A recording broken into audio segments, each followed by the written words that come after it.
This is an SM Media production.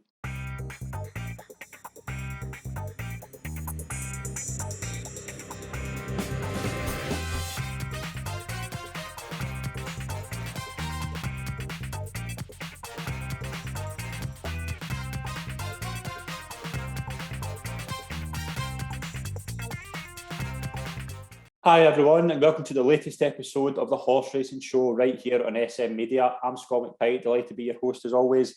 Joined as always from the Scottish Daily Mail, Calum McClurkin. Calum, how are we? Yeah, all good. How are you? Not bad at all. We have a busy show this week, so we're going to just get straight down to it. We'll start off with one of the big stories over the weekend. We finally get the news from Rich Ritchie that I think we were really all expecting at some point, particularly with kind of two of them. The third one was a wee bit of a surprise, but Rich Ritchie announced the retirement of Faugheen, Douvan and Benny de Dieu. Now, when it comes to Faugheen and Douvan in particular, I would say they're probably two of my favourite horses of all time. I just love them. We'll get into some kind of best memories. But first of all, Callum, were you surprised by that announcement that all three horses have been retired? No, I think it was on the agenda. Benny de Dieu in particular, I think it was just not been seen all season, so we're expecting that one. Douvan, I think they tried to get back for Punchestown as well with Faugheen, and it just wasn't doable. And then they're entering their teenage years now, so I mean they've probably done it at graded level. But yeah, it's end of an era in many a way, because a big appeal of jump racing is that you see these superstars come back year after year after year, and see them again, and brilliant memories as well. And the three of them will enjoy a happy retirement for sure. Definitely. We'll go with our best memories of each horse. So I'll start with Faugheen. I know a lot of people will probably say the champion hurdle in 2015, but it was electric in that Neptune in the 2014. Obviously went on to be a brilliant chaser as well, when nearly won a race at the festival at the age of, I think it was 12. But in that 2014 Neptune, he was my banker at that festival. I just thought he was electric that day. Yeah, he was. Champion hurdle for me all year was incredible. One of the just the breathtaking performances in the championship race. The honeysuckle this year, and Annie Power did it as well. Rich Ritchie kind of highlighted when he was talking about it on Sunday. So yeah, but his win in his novice chase win when he beat Sampro, I think, was like the whole agitation of the Irish public were there and rushing to meet him and see him, and it was kind of one of those kind of, this horse really is kind of a people's superstar. He's been there and done it all and tried it all. Yeah, definitely. Douvan, I was lucky to be at Cheltenham in the 2016 when he won the Arkle. Another great performance, just electric. There's a couple of things with Douvan though. I know obviously the year after he was beaten in the champion chase when he wasn't up to form, but do you think this will be that we'll remember him the same way as we remember like Savakato Star? Because he had that sort of talent. He could have been that good, in my opinion. Yeah, he had that kind of profile if it could be anything, and a bit like Vautour was, he just couldn't quite fulfill it for injury reasons, and unfortunately Vautour lost his life. But Douvan, his Arkle win, Sizing John back in second, who went on to win a Gold Cup, it was a breathtaking jump in performance. Even his novice hurdle in the Supreme the year before was magnificent as well, and that was really rock solid. I mean, they weren't weak Arkles or weeks. These were rock solid Group 1 races, and he obviously flopped at 2-9 the champion chase. He suffered an injury, obviously. Broke his pelvis, I think, jumping one of the fences. That's what happened, and it's been very hard to get him back since. So that's how it ends, unfortunately. But yeah, I mean, I think his Arkle win is one of those that live long in the memory. It's spectacular winners of the Arkle are quite something. I don't think you can beat them. I keep going back to that 2015, the Tuesday, the Mullins Walsh fourth timer, and I thought, if there's one that's not going to win here, it's Douvan. The other three look bulletproof. In the first race, he was just electric. Oh yeah. I mean, it was class act after class act, wasn't it, that day? I mean, it really was kind of golden era stuff. You think, but as a punter, you always think, well, one of them's going to get beat, so you try and take one of them on. Foolish. Benny de Dieu is an interesting one. Obviously, a brilliant horse. She had some tremendous performances. Won a mare's hurdle. Won the French champion hurdle. obviously, when you're comparing Willie Mullins mares, it's probably tough. Do we think, obviously, like Annie Power and Cavega kind of set the standard? Where does she fit into that kind of category? Bang up there in ratings and in versatility. And she was quite tough. She could also jump a fence as well. Yeah, that's right, yeah.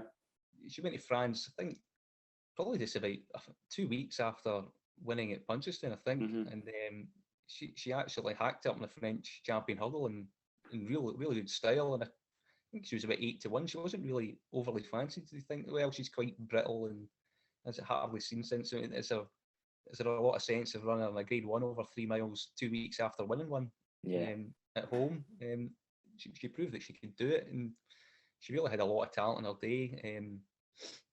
The mares hurdle she won, she wasn't particularly fancy for it, beating Apple's J to slightly underperform when she was in full, but she was there, took advantage well.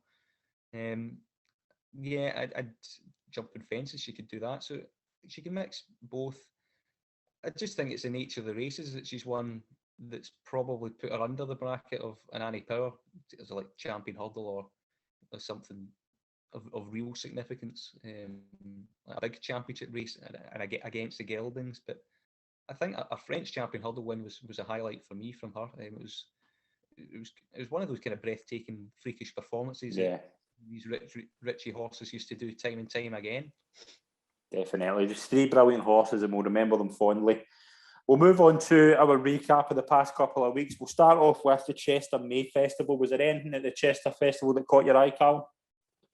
I thought Dubai Fountain was good in the Oaks. I think she's still a bit overpriced for Epsom in the Oaks. I think she's a nice, straightforward, hardy filly, which is what you kind of want, particularly around a track like Chester and Epsom. Armory was brilliant at Chester as well. He's really going to progress to being a 4-year-old, over 1.25 miles, 1.5 miles. I'm interested to see where he goes next. Whether it'll be probably a Royal Ascot assignment of some sort. Maybe the Corrie up at Epsom would suit as well. And he's probably one of those that could globetrot for Ballydor, maybe go to France, Breeders' Cup, something like that. He looks a really nice, versatile operator. When he came from last to first to win, he looked pretty good in that Group 2 race. Yeah, Ryan Moore's going to feature a lot in this show, in my opinion. But one ride he was brilliant on was in Japan. I thought he timed it to perfection. I thought it was just a brilliant ride for a really good horse that I think could be a very, very interesting horse to follow this year. Yeah, he's in top form. Won Norman quite well. There was doubts about Japan in terms of the trips. The biggest concern, I would think. Because I thought he would probably end up in the Huxley Stakes as well, but they obviously had Armory for that, so stepping him up in trip worked out okay. The Coronation Cup could be a race for him down the line. Maybe he's just starting to fulfil the potential that he was starting to show in his classic year. He was third in the Epsom Derby, and that was after a big setback. If he was probably full fit, he would probably been their number 1 contender that year when Anthony Van Dyke won it, and Broome was quite close as well in that race.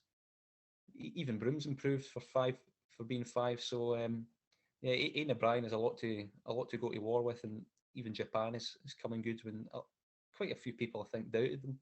Yeah, I'm including that. I didn't think he would come back to what he did, but he was very impressive the other day. We have a new Derby favourite, Bolshoi Bali, was very impressive at the weekend.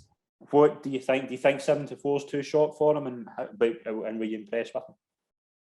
Yeah, price, because it's the strongest form on offer. It'll look the best performance, and that's including the Dante trial. Put him up as one of the first 5 to follow when it was about 12-1. Had a little bit on it, but I wasn't entirely convinced. But because I thought he was a little bit too short then.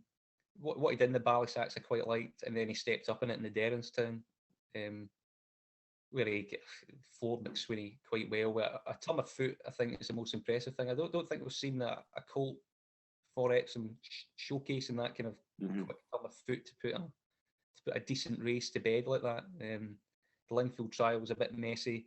The Chester one looked a bit on the weak side.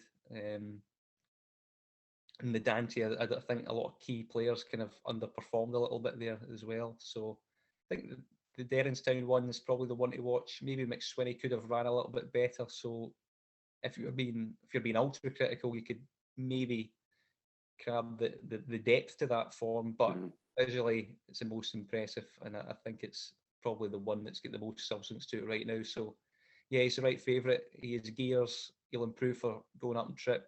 He looks a well-balanced horse. He's progressing. He's trained by Ian O'Brien. I think his price is just about right at the moment.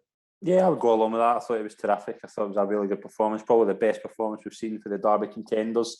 We also saw the Dante, obviously, yesterday, and obviously we'll go through the Yacht Festival as well. Obviously, today we'll probably put this out after the third day. The yachts are coupled up and things like that. But Hurricane Lane won the Dante yesterday. High definition, I would say, although we're kind of praised Ryan Moore, I thought it could have been a little bit closer. What do you think? What was your thoughts on the Dante? Yeah, a decent enough trial. I just don't think it materialised in the way that a lot of people expected. Holy Dog just got a freebie up front and Roman Empire, and maybe if he wasn't the complete sacrificial lamb in that race, and maybe took up a little bit of a hold and got a breather in at some point, he might have held on. Yeah. I think high definition, he had bad bloods coming into it, didn't he? I mean, I think it was a scramble to get there. If you had him anti-post for the Derby before that, I think he'd be perfectly happy with it. I don't think Ryan Moore was overly hard on him. To me, this wasn't his day. One of the Derbies is, my concern about him is that he's a big, massive lump of a raw horse. And the Campbells of Epsom, you can see him kind of falling over himself a little bit around there, like a lot of horses tend to do. I think he's an Irish Derby horse. Personally, I think they'll keep him at the Curragh. I think that's just a more conventional galloping track with a gradual uphill finish. He just likes, and he's acted on it before. So I think he's the obvious one for that. People kind of mark him out as a St Ledger horse. He might well be, but remember that York's a mile and a quarter. He's not been beaten far, and he's only get going towards the end. And Ryder's not really been hard on him. I think come the end of the season, I think he's probably going to be the most talented 3-year-old out of a lot of them. It's just whether they can get him right in time for when Derby season comes around. And I think that's a big doubt. And his ability to handle an undulating track like Epsom might be another worry. Yeah, I think so. I thought he looked the best horse in that race. I just don't think he get going until kind of just at the end, but it was maybe too late. Hurricane Lane, what did you think of him? He was good. Probably be the main Godolphin, certainly the main Godolphin hope now. He did have some smart form coming in. He beat Maximal as a warm up, and Maximal ran okay at Chester. Beaten second. He progressed quite well. He's certainly going to improve for the step up and trip and get further. He's in the right hands, so yeah, he's definitely a live danger to the front two of the market. 61's fair. I think this market is pretty set in stone. I think it's quite correct, the Derby market. Yeah, another horse that we want to mention that was really, really impressive yesterday was Queen Power. Stood out, great performance. It was. I think the race collapsed a little bit in behind. I mean, Jessica Harrington runner didn't run a race. Yeah. Bashan came out at the end, so the horse that was race fit kind of just took it apart by having race fitness and won the Middleton quite well. Where do you think she could go? Probably a Royal Ascot assignment for her. There'll certainly be a race there. There's plenty of them now at Royal Ascot. There'll be a good fillies race there that should certainly take in. Michael Stout's brilliant planning for it. So I'd imagine Royal Ascot will be our next destination. Yeah, definitely. Is there anything else at York that caught your eye over the past couple of days? Particularly, Starman was very good in the Clipper. I think he's a young sprinter that's going places for sure. Beating a hard quite well. He'll certainly come on for the run. I think he's got a very good chance in the Diamond Jubilee. Royal Ascot for Ed Walker.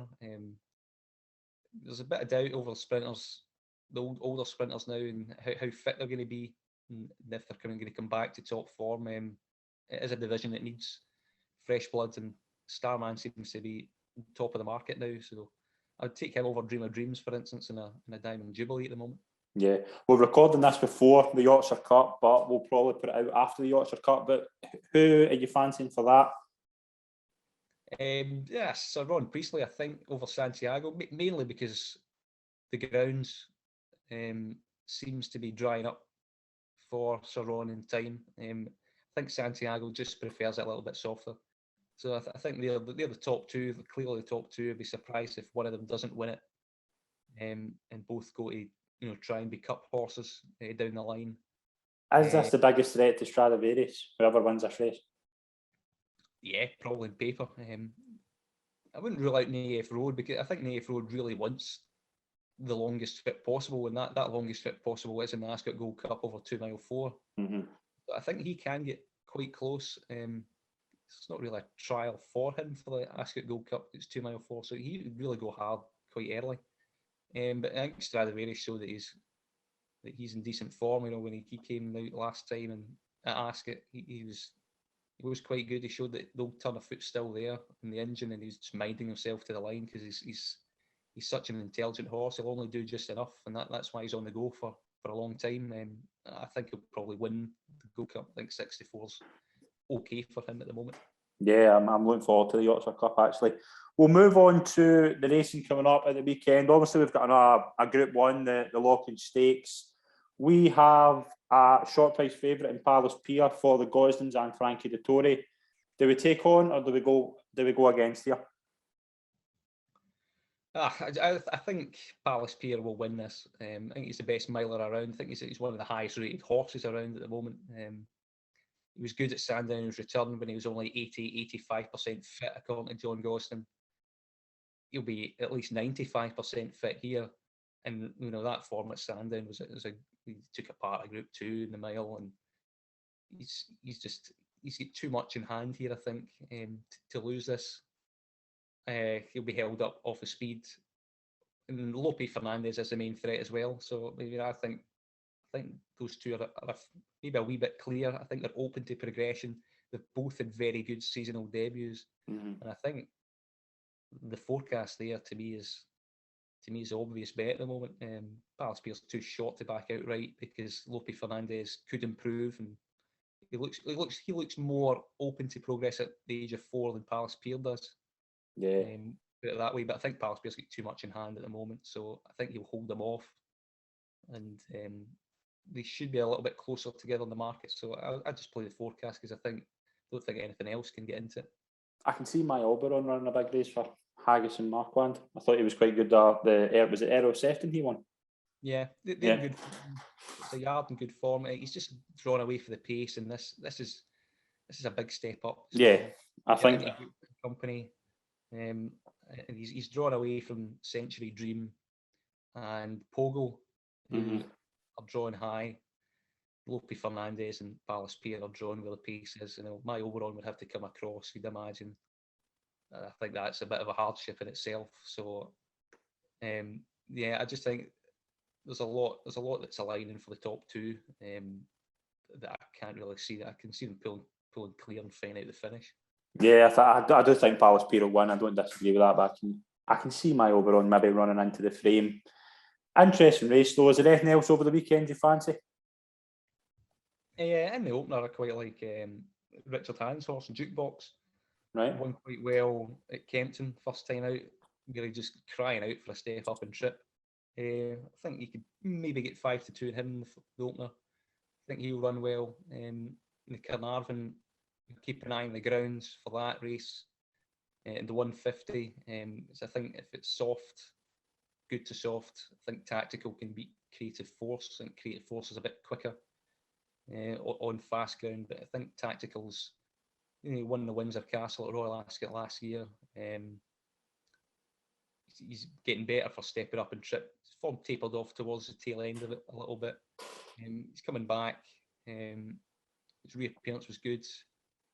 He's a really solid, honest horse. And what he does here today will determine if he goes Commonwealth Cup over 6 furlongs or the Jersey Stakes over 7 furlongs. If he wins this, I think he's very much entitled to go for the Commonwealth Cup. If he is a bit outpaced by Creative Force and comes second, then he's probably one for for the Jersey Stakes. Yeah, the 225 is going to be an interesting race as well with Al Ryan. There's some Alasses, even money for William Haggis and Jim Crowley, Logican, 2-1 for the Goslington Victoria. I think this could be a great head-to-head race. Yeah, it could be. Both have bombed out before occasionally. I mean, Logican last time at York just didn't like the track. Something went wrong. He was ill ever since he won the Ledger, basically. They've tried to get him back, but he was impressive. He was very impressive winner of the St. Ledger in 2019. He's talented.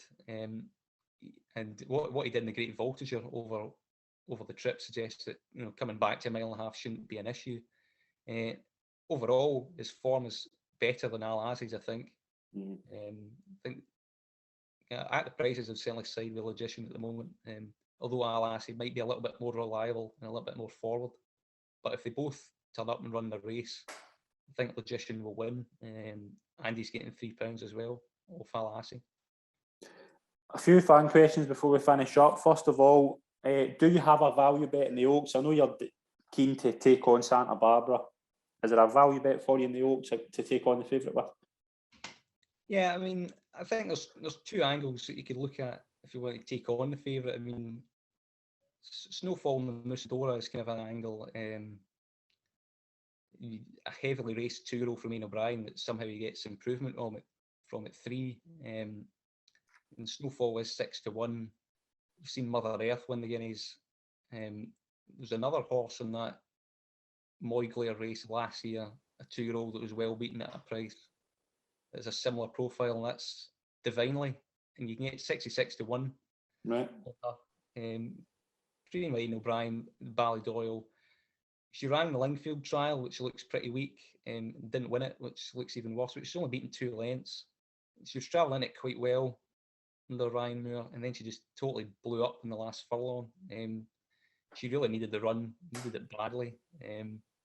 And the way he's getting progression of some of these horses from one run to the next is quite striking.